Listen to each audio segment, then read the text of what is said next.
Hello everybody, this is Robin the Artsy Bohemian coming to you from my studio in Los Angeles, California. Today I'm going to show you how to make a shabby chic type of book page for your junk journal. And it's just, you know, something probably not altogether new, but I just thought it was kind of fun. Especially if you're making kind of like a sewing themed journal. It doesn't have to be, it could even just be for decoration. But this is kind of what it's going to look like. This is the book I'm going to be putting it in, which is going to have lots of fabric and stuff in it. And this is the cover. So I'll be showing this probably next week, the finished, what it will look like finished. And so it's going to be a page that goes onto a page. So I hope that makes sense. So this is going to be the insert for the page, and then I'm going to glue it down to this. And then there's some layers on here so you can add tags. This is kind of a tip in so that you can add, you know, tags into this. And so that's what the page is actually going to look like. Lots of buttons with just layers of vintage papers. It could be new papers that you know, make to look old. I already kind of did some of the steps, again, like I always do, so that we don't spend too much time. And then just tying some string at the bottom here to hold some other things if you want to. It's kind of like a belly band. Okay, so what you're going to need are some... oh, I wanted to show you this. My friend Kim gave this to me. I love it. It is... Thank you, Kim. I love this so much. Lots of vintage little tiny crochet doilies and some Tim Holtz fabric. And then she said this is just from some fabric she had that was from a long time ago. She's an amazing seamstress. It's a luggage tag.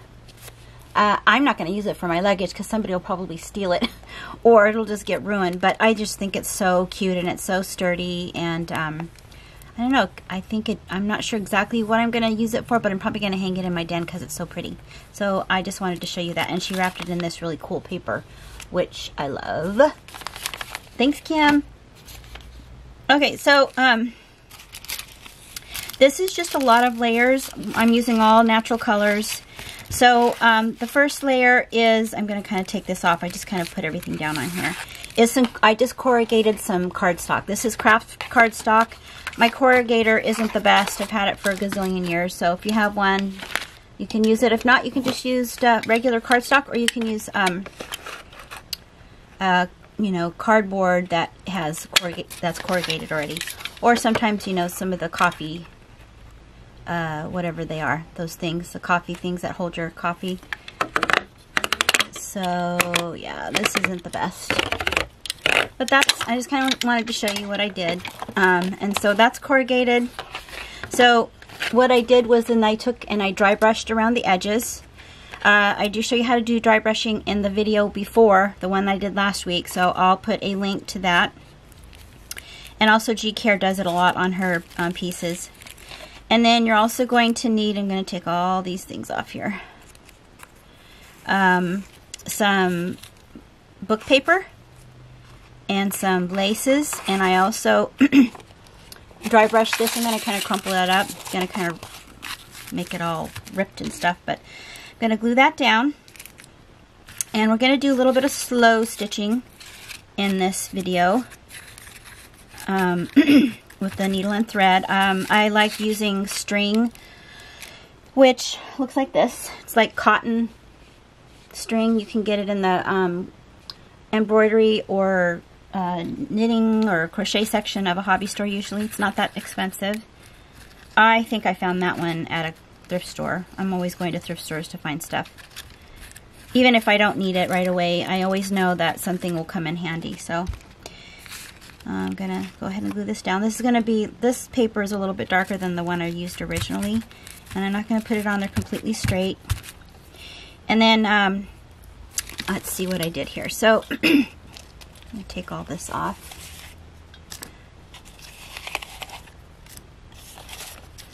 So I'm going to take some of the trim and put one layer and then two smaller layers on there. You can see that.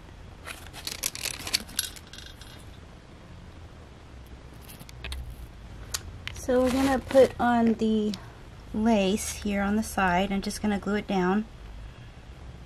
And I'm using tacky glue, but you can use, you know, whatever glue works for you. I wouldn't use something like a glue stick. It won't really work that well. And this is a kind of wrinkled piece, so it's a little bit more difficult to put down. I wanted to ask you guys if you want, I can put bundles together of some of my cool vintage doilies and laces if you're interested. Just let me know in the comments below if that would be something you'd want to buy. I would have different price points. I don't know how much, but I mean some of them will be pretty reasonable depending on how big the bundle would be. Just because I know I have seen comments that say they don't have, you know, where do I get this stuff, and they don't have, you know, some of the vintage pieces. So sorry, that was out of frame. So I thought, well, I have lots and I don't mind selling some. So okay, so I'm gonna put another, this is another piece. I'm just gonna kind of put that on there too. Just glue that down, and I'm gonna kind of rumple it up. And one more piece here. Some tatting.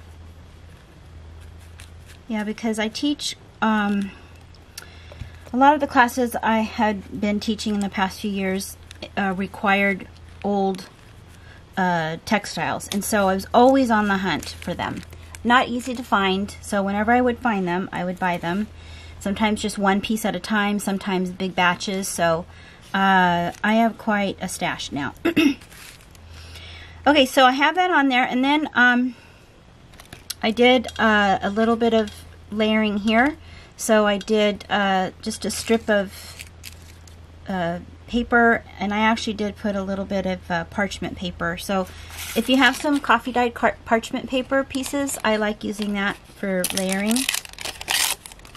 If it's not coffee dyed, you can just use some an ink pad.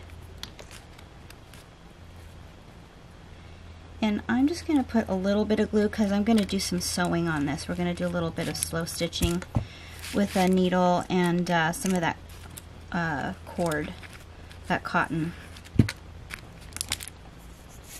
And we're going to be sewing. This is just the edge of, you know, those old pillows. This was really beat up pillow, so I didn't feel bad taking the edging off. I hope this is focusing.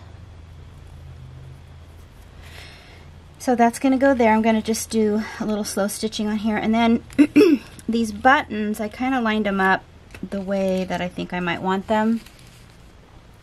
Use my camera because this is driving me crazy. There we go. And so I'll just kind of take those off and show you what I did. I like the old buttons that have the thread on them still. And this is just, I made a little button card, but I just layered pieces of old paper.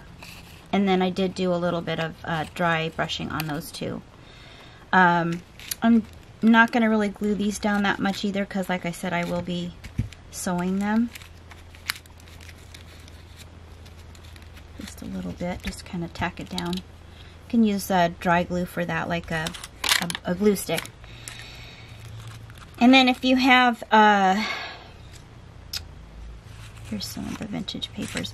If you have some old envelopes, that's what I used for this one, where I just tore off a stamp and kind of left some of the paper on it here.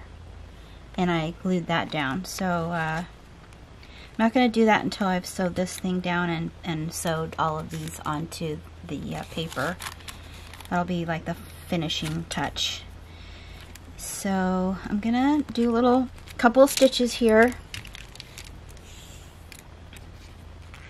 I already have this threaded. It's that string that I showed you, and I'm just going to go right through all the layers here.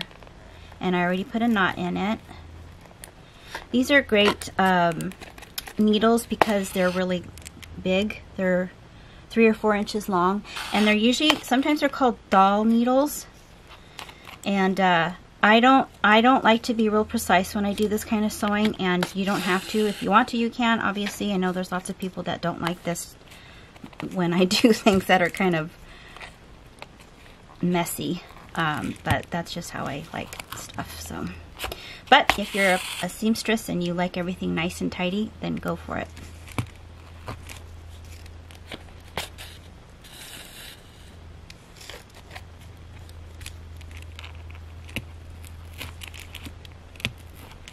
And I'm pushing against something hard because I'm going through this cardstock, which is super thick, so it's a little bit difficult to push through. But this is a nice sturdy needle, and it works really well. A regular needle doesn't work as well. I tried it. Like when I sewed, I did those 2 little black marks there, the 2 black stitches.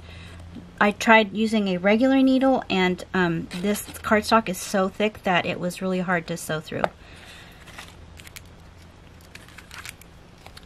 So I'm just going to leave that, and then I'm not going to really tie it off. I mean, you can, but it's going to be glued down anyway to the page, so I don't really need to worry about that.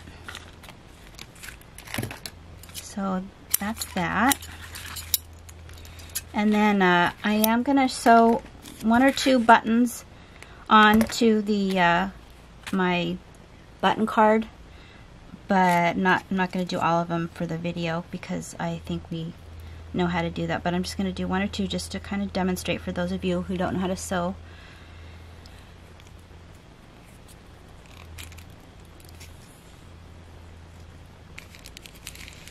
And I'm going to just put one up here. And I think I'll just go through the paper first. This is really easy paper because it's old. You just don't want to pull it too tight because it is old and it will rip. I just thought this is kind of a fun accessory to add to your journal. It does bring bulk, so you just have to keep that in mind. And you probably don't need to do more than 1 or 2 go-throughs. I really like the buttons also that have 4 holes because I like the way it looks. And again, if you are interested, I will put together bundles of vintage buttons and textiles that the same types of things that I use in a lot of my junk journals. Just let me know if you even want it. So I don't want to put something together and hear crickets. So I'm going to keep doing this, and I'll be right back. So I have 2 more to go, and I just thought I would show you too that I don't put the button, most of the time I don't put the button here because it's too difficult to find the hole. So I'll just go ahead and poke a hole with the needle and then add the button. It just makes it a little bit easier. And here's one of those ones with the 4 holes, which I love because it gives, you get that crisscross on there. And I'm also going to add a little hook just to switch it up a bit. This would be kind of fun too to give somebody who likes to sew, and then they can take the buttons off if they need them and use them for a project. Just cut them right off because I am only doing 1 sew through. I'm not, you know, doing what I would normally do if I was actually sewing a button on a piece of clothing. I'm just going to add this little hook. And then this is kind of neat because then you could actually use it to put something on, like hold something, you know. I don't know if that makes sense, but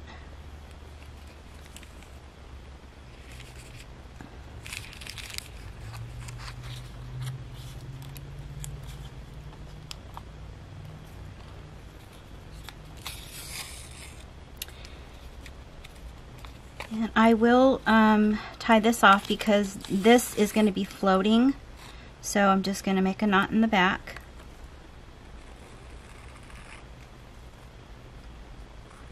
And you don't want to pull it too tight because it's paper. It'll rip.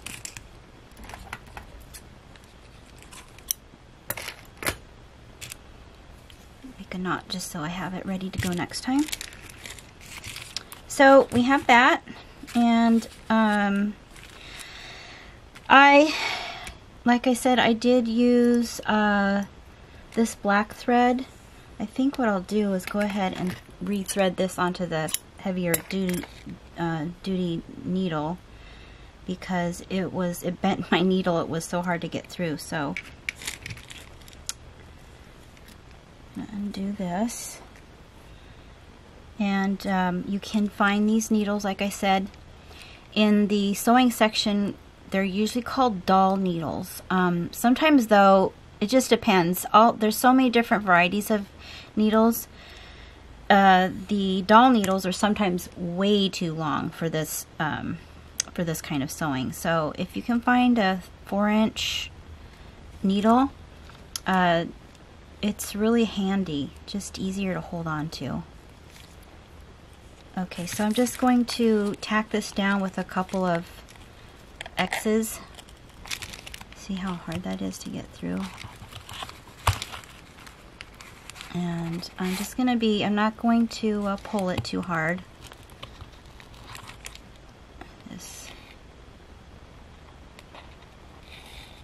I'm just pulling the thread back through because it was kind of stuck. There we go. And then I'm only going to do 2 X's, and then I'm going to glue this down. So you can copy this exactly if you want to. This design, it's kind of cute, I think, for a junk journal. It is tearing the paper a little bit more than the one I did previously. Might be using a different paper.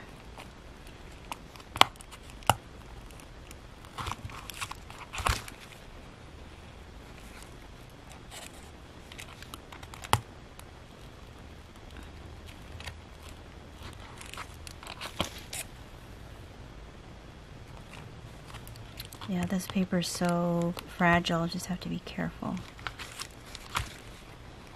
And you could reinforce it with a little bit of glue afterwards. Yeah, this is like so, man, I think it's 120-pound cardstock, so it's super thick. Okay, so I'm just going to tie that off. A little bit of slow stitching there for you. And by the way, I will be teaching a 3-day art retreat in May of 2020. If you want to check out what I'm going to be teaching. There's 2 really cool journals that I think you would love. I'm not teaching them anywhere else, and I don't have anything online that is close to what I'll be teaching.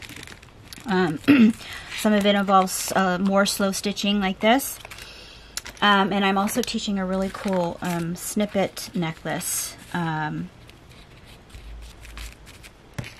it's in Idaho, at Sun Valley, Idaho Resort. So we have that, almost done here. I'm going to tear I think I'm going to use a red. Let's see what a red one looks like. I have this green one too. I think I'll do red.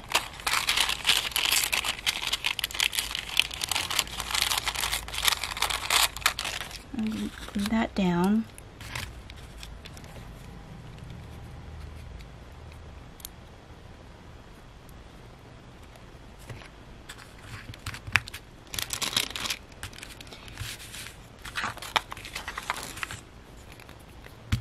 Everything on there.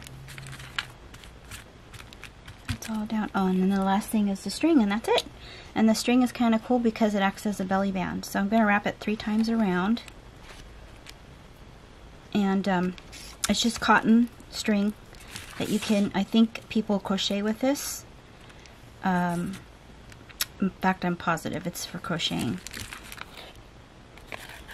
So 1, 2, 3, and I'm gonna bring it over this way. Oops, that's a little bit too much.